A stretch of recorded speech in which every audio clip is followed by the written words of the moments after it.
Hello and welcome to episode number 368. This is the Project Management Podcast at pm-podcast.com and I'm Cornelius Fichtner.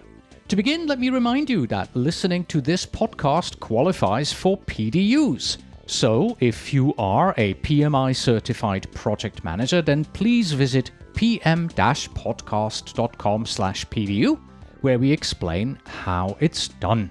Oh, and please tell all your PMP friends about it too. Does your project rely on virtual teams? If yes, then it means that working remotely is the norm for your project team members. Are they doing their work effectively and efficiently? And even if so, it could always be better and improved, right? Good. Because how to make remote work productive is our topic today. This episode of the Project Management Podcast is sponsored by the Project Management Podcast. Yes, today we are our own sponsor, because I want to repeat what I said earlier. If you hold the PMP, PGMP, PMI, ACP, or pretty much any other PMI certification, then you are earning PDUs right now, just by listening, for free. Please visit pm-podcast.com/PDU for the details and how to claim those PDUs. Our interview guest is Bruce Harpham, who has written about remote workers and how to increase all our effectiveness. He argues that working virtually is simply the new reality on many projects and project teams these days. And so in order to help us improve remote work, he recommends the following 4 steps. Evaluate your current tools, review communication preferences and strengths, analyze the project's requirements, and adjust your communication practices. We'll go through each of these in detail with lots of examples from his own experience. And now, please listen remotely and enjoy the interview. The Project Management Podcasts feature interview. Today with Bruce Harpham, author and founder of ProjectManagementHacks.com.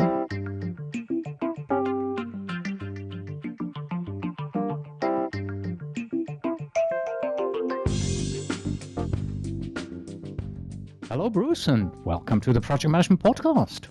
It's great to be here. I've been a fan for quite some time. Hey, thank you. So we'll be talking about remote work in our interview. But, you know, in today's days and age, everyone is involved in remote work. We are remote right now, so everybody's somehow doing remote work.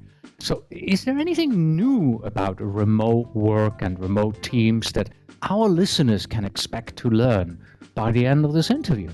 Yeah, I have a few thoughts on this point. First of all, there was a quote from Samuel Johnson that I came across a few years ago that seems relevant here. He said, people need to be reminded more often than they need to be instructed. So sometimes it's a question of bringing those recurring truths back. I think the 2 points would be making remote work productive takes more effort, specifically in the area of building trust and connection, which is necessary for a project manager to be effective. And then the second point is that I think in a lot of areas and in a lot of companies, the Yahoo decision is a notable example of this, that the traditional face-to-face working expectation is still very strong. And there's still a lot of skepticism to can remote work be effective? So I think the case is still open for many people, but I happen to think it can be done well. All right, to put everyone into the right mindset, please give us your definition for the 2 important terms here, remote work and remote team. Let's start with remote work. Sure. So I think about this as people are in different physical locations. And this could be really anything where they're not kind of in visual range of each other. So conceivably, you can have remote work of people being in 2 different offices for the same company. And I also see remote work as being linked to outsourcing and vendor management. Those trends connect to this concept. And what about the remote team? Yeah, so when I think about remote team, I think about that I tend to shade that towards more of situations where there's some kind of significant cultural difference. I'm based in Canada, for example, and a lot of people I work with are in the US, and that's fine. 95% of the time, it's pretty seamless. But I do occasionally have kind of differences and disconnects. For example, we have different holidays in a couple of cases. There's no official holiday in Canada in January beyond New Year's Day, whereas I think there's President's Day or something in the U.S. in January. Um, so that's an example of kind of how I think about remote team, where there's something a little bit different beyond just distance. It could be different culture, different time zone, something of that nature. Next, we want to talk a bit about some facts and trends in remote work. I have 4 here for you, and I'd like to hear your thoughts on these. Let's start with the technology and the tools. Obviously, technology and tools very much needed if you are working remotely. Oh, absolutely. So when I've looked at the area of technology and tools, and I take this into a little bit of a longer context, if I compare to, let's say, the mid 2000s versus present, a couple of points come to mind on technology. One is that I think audio-visual technology, Skype, for example, or Skype for Business, as it's sometimes branded, has increased significantly in reliability and quality. In addition, I've also seen a significant rise in the amount and quality of free tools. There's free tools, for example, for conference calls. I sometimes use the Google Hangouts app on my iPhone to make long distance calls because it's cheaper for me, because I have more data than minutes, and it seems to work pretty well. So I see both an improvement in quality and a seemingly steady increase in the number of free quality tools as well. The second trend we have to talk about is the shared talent factor. Right. So I think in a lot of projects, I've seen this in the technology arena, the critical constraint is often in the area of getting that star developer or that person who is a real wizard with Oracle, for example. And previously, if that person was busy and you couldn't negotiate otherwise, that could kind of slow everything down. With remote work becoming more standard, it's now much more feasible to circumvent that kind of limitation. And I think that's particularly valuable for people that are working at large global companies like the Fortune 500 in many cases. The fact that, if I'm based in the US and I can engage some talent at a UK office to work on our project, that can effectively work makes a big difference. The next trend that we have to look into is increased telecommuting. Right. So I think about this as a supply and demand story. So the supply is that a growing percentage of people, in terms of talent, want flexible workplace, flexible hours, flexible location. And the other side of that is that there's been a recognition, particularly, this is the most strongest example, is for working mothers and working parents more generally, that if we don't, as employers and organizations, provide and proactively support remote work and flexible work, that we're just going to lose those people. The big 4 accounting firms, for example, identified the loss of talented women, for example, as a major threat to their business. And this is one area where they're looking to do better. And last but not least, and you've kind of alluded to that already, the increased support for workplace flexibility. Yes, so I think there's growing support for it among management, but it's still a little bit hit and miss. Where I think it's becoming easier is when we see managers and leaders engaging in the practice and seeing that it can work quite well.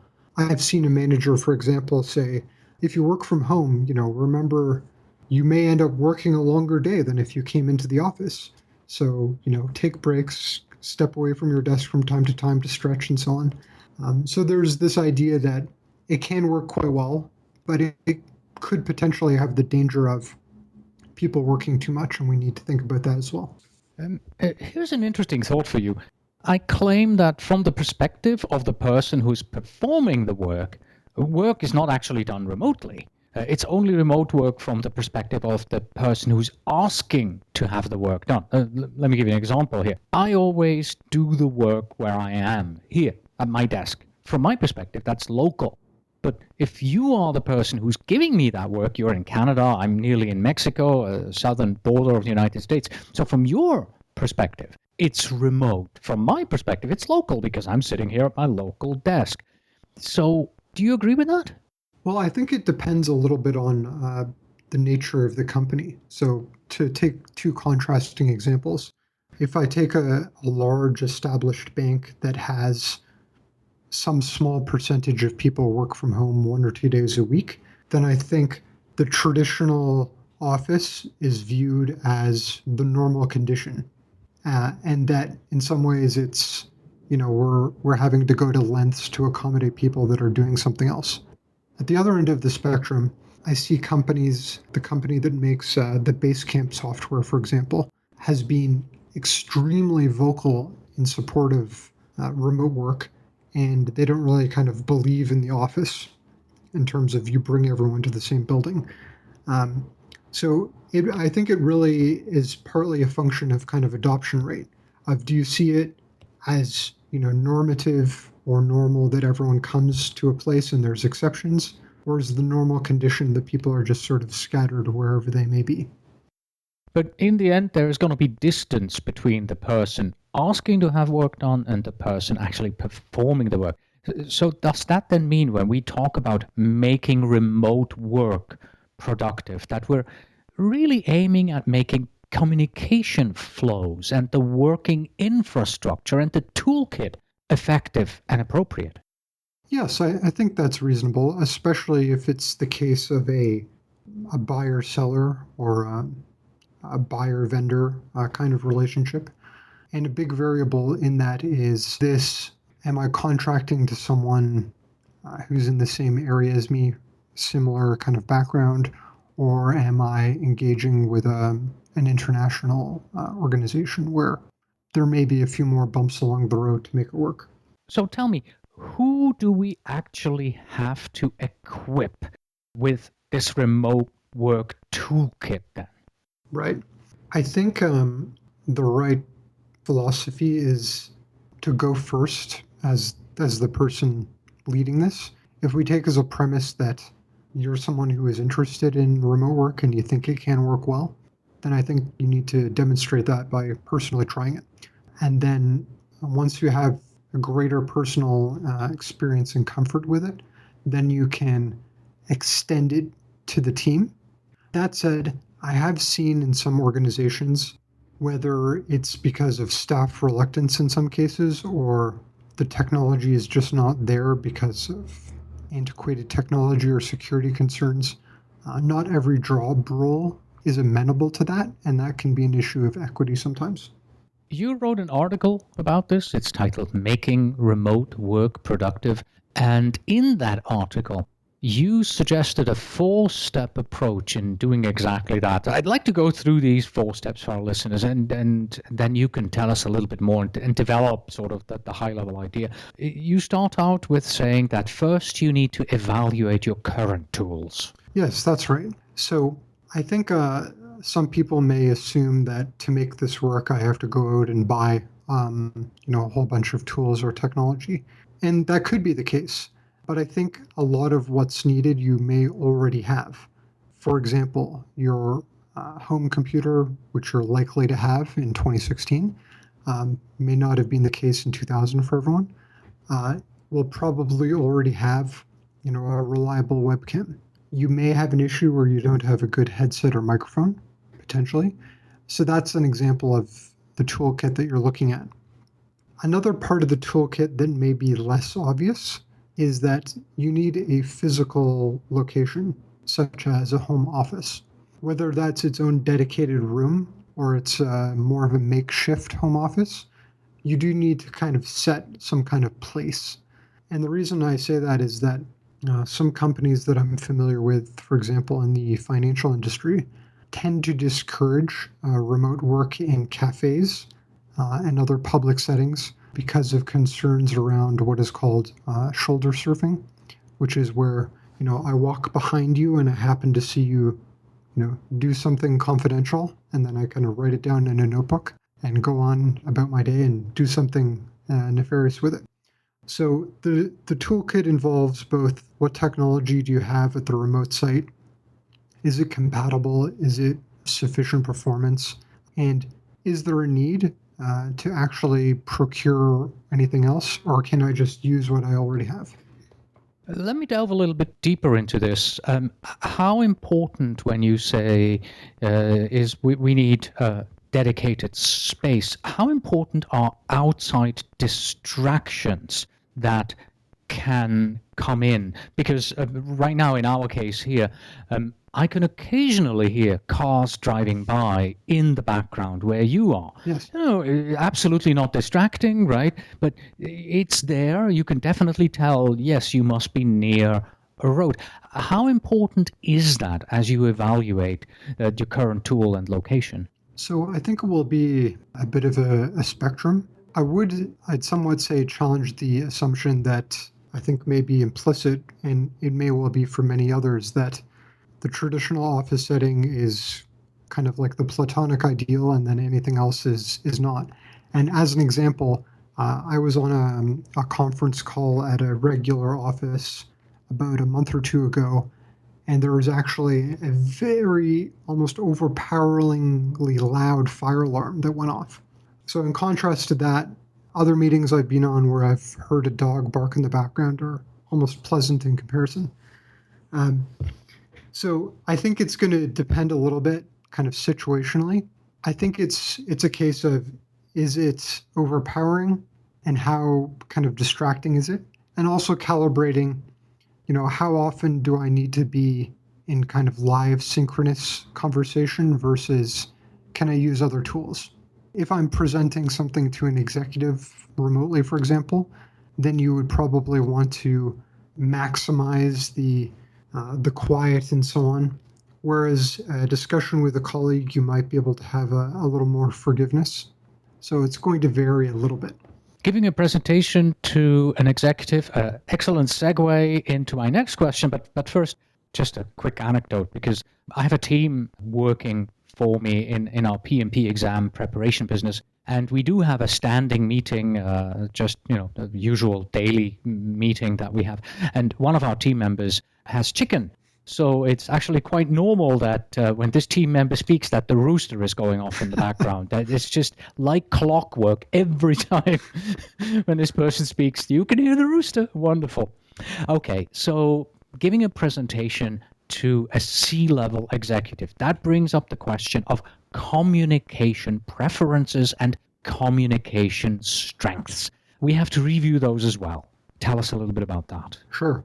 So I think it's been said by a number of people that in many ways the fundamental wrench in the PM toolbox is communication, and how well you do it can be very, very different.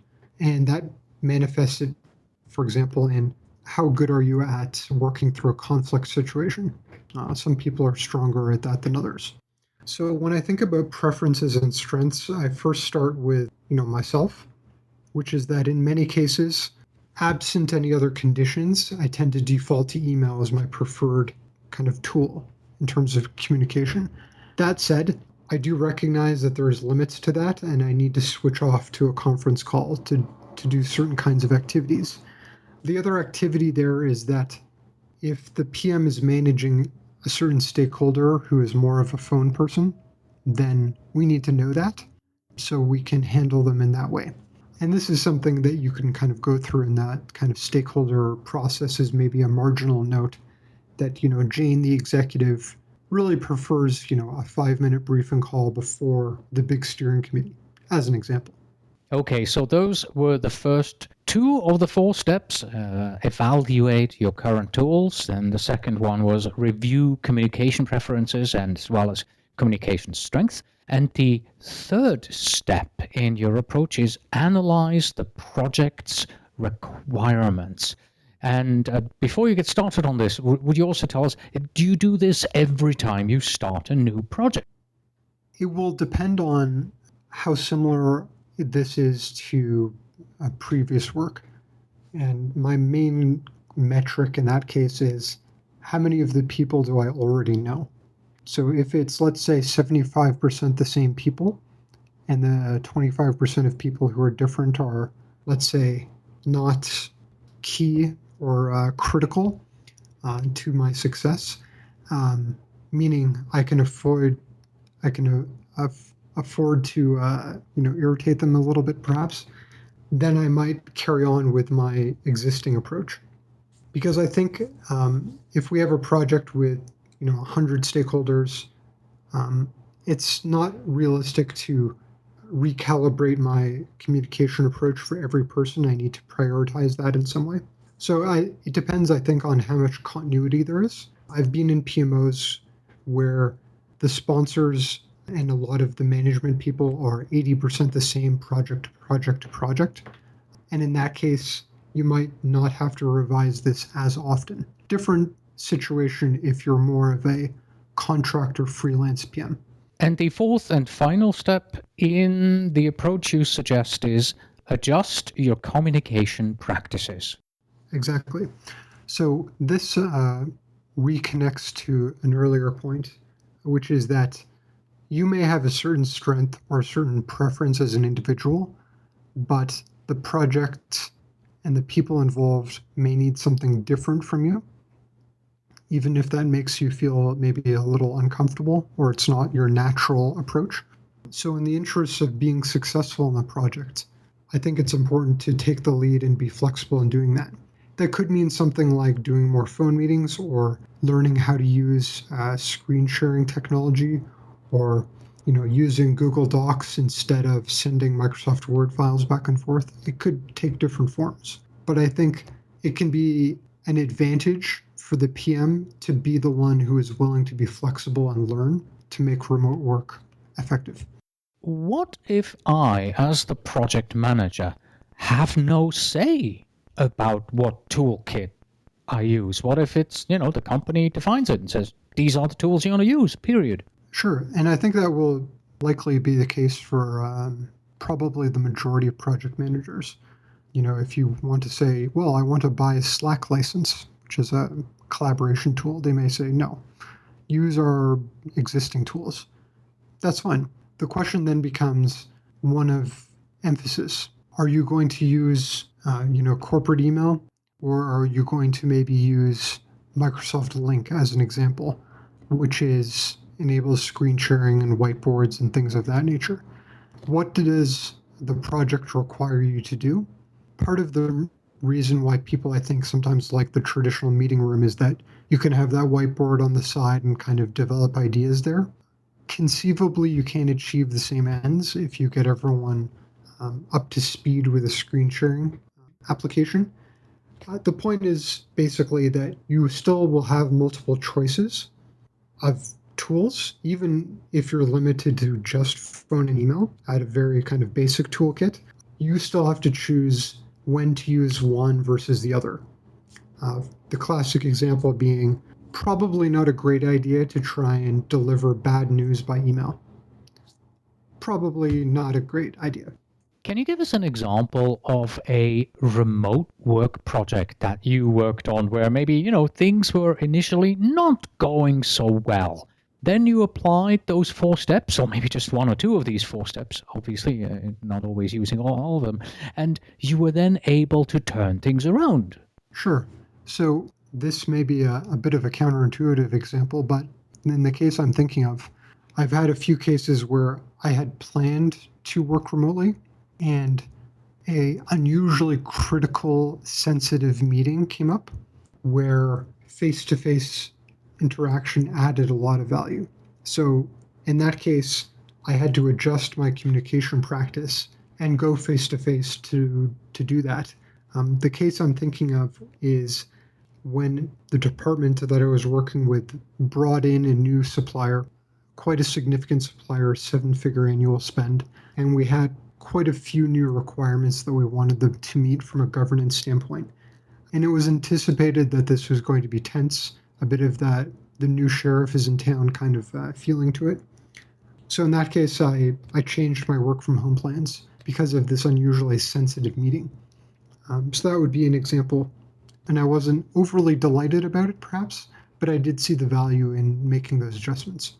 You've already mentioned a few tools. I can remember Skype. You talked about Slack. There were a couple of other tools that you mentioned. What are some of your personal favorite tools that you use for remote work? Sure. I love chatting about these. So Google Hangouts, the iPhone app, is a fantastic one. Skype, which we are currently using, both Skype for computer to computer and to call landlines is a great one. I've also used Microsoft Lync. Another one that I found quite useful, especially if you're doing a lot of organization within a company, is Microsoft Outlook. If you're doing a lot of organization of meetings and you're having to involve people that don't share a common calendar, for example, you're meeting with clients or people from other companies, a tool that I've had really great experience with is called Schedule Once. And for a fairly small monthly fee, $5 or $10, something like that, I can just email you a link where I define available calendar slots, and that person just chooses it, whatever time slot they want. I accept their request, and then it appears in both of our calendars. It can be a great tool for that. When it comes to remote work, what have you found to be the biggest hurdle, and how do we overcome this? So I think the biggest hurdle is what I call the responsiveness expectation. And the reason it's a big hurdle is that many people do not directly articulate it until their expectation is not met in some way. So I'll contrast the scenarios. The classic or traditional office scenario, if I need to talk to Jane, I can walk 10 feet to Jane's office and say, "Oh, Jane, I wanted to ask about the report you wrote." The whole interaction takes 90 seconds. In contrast, in remote work, you may have to wait, minutes or potentially hours, because I think training people to leave their, email program open all the time or mark themselves as available all the time can be kind of a destructive habit. So I think a key hurdle is what are the expectations around responsiveness? And a good general rule of thumb, I think, to start from in that responsiveness point is to say, unless otherwise stated, communications are to be responded to within one business day. And that would generally be my approach. There are some people that advocate for checking email, 3 or 4 times a day. I've experimented with that, and I find sometimes email addiction is a problem for me. But I do see the merit in that approach. So I think it's around calibrating expectations and actually talking about it as opposed to just saying, "Oh, we'll figure it out." Where do you see remote work heading in the future? I mean, I'm imagining somebody 25 years from now listening to this interview, still available somewhere on the internet, going, "Oh my God, yes, I heard of Skype. My grandmother told me about that. What outdated technology are these people talking about?" Right? So where do you see it heading? Well, in the area of technology specifically, I think if we're going to look that far out, I think VR could be an interesting development, meaning virtual reality could be quite interesting. After that technology had kind of fallen out of the popular consciousness for 20 odd years, it's coming back. So I think that could be an interesting longer term trend. It's difficult to crystal ball, but I think that's maybe 5 to 10 years out. I think the overall trend is going to be toward an increase in remote work because of the increasing demand for outsourcing, the rise and continuing increase in entrepreneurial and freelance structure careers. And I think the third point, which is ever present but sometimes doesn't always get a full attention, is the environmental impact point. Physically moving people around does consume a lot of resources and gasoline, etc. So I think that will increase in consciousness on that aspect while remote work is here to stay and increase. To close our interview, I'd like to read you a statement that comes straight from one of your own articles about remote work. Here we go. These trends about remote work mean that project managers need to develop their skills at making remote collaboration successful. So please tell us, how do we do this? Give us 3 to 5 ideas about what we can do starting right now to develop those skills in order to make remote work work. Fantastic. All right. So the first one is to be deliberate about small talk, which may sound perhaps a little strange. But if we take our conversation today, we actually chatted for a few minutes as we were kind of getting calibrated before we started recording. And speaking for myself, I was very familiar with you from the courses and products I've bought from you. But it was great to have that experience to warm up a bit, which is not always included in remote work. Just a few minutes can go a long way. So that would be 1. 2 is go first when it comes to new tools or practices. I think that gives you a lot more credibility. Is your company rolling out webcams? Be the first to experiment to see, what is it like to use the technology. And the third point continues that leadership concept, which is that if your remote work involves significantly different time zones, let's say of more than 3 hours or something like that, then it makes sense to rotate the timing of those meetings, because you don't want the one person who's really far away to have to get up at 5 a.m. to attend the call every single time. I think it makes sense for the PM to say, once a month, I'm going to be the person who's going to take, it's going to be 10 p.m. Eastern time, because we want to kind of share the burden of this scheduling difficulty. So those would be my 3 pieces of advice to make remote work effective. Excellent. Thank you very much for your time, Bruce. Thank you. And that was our interview on making remote work productive with Bruce Harpham. Remember that if you are a PMP, PMI-ACP or PGMP, then you have just earned PDUs for listening to this free interview. So please visit pm-podcast.com/PDU for the details and learn how to claim those PDUs with PMI. And that's it. Thank you very much for listening. As always, you can find us on the web at pm-podcast.com. Please send your emails to info@pm-podcast.com, and when you write, please tell me where in the world you are writing from. And finally, we have this. Leadership means being the first egg in the omelette. Until next time.